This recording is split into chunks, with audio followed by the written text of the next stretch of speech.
Isento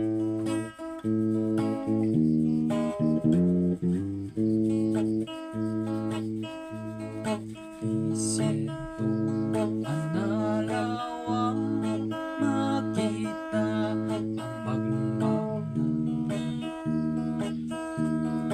Kamilyong akit panona, bisin na nagpay duma. Birhen ti nakasakay ken lalaki ang mga rupadat na kailadawan, tuumigat na palalwan. Ka Jose ken Birhen Maria, nagbirbiro paglagusan da.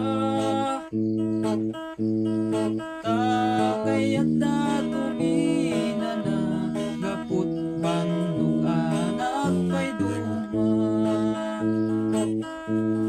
Simbambay jay Belen ni Jose ay dayawi.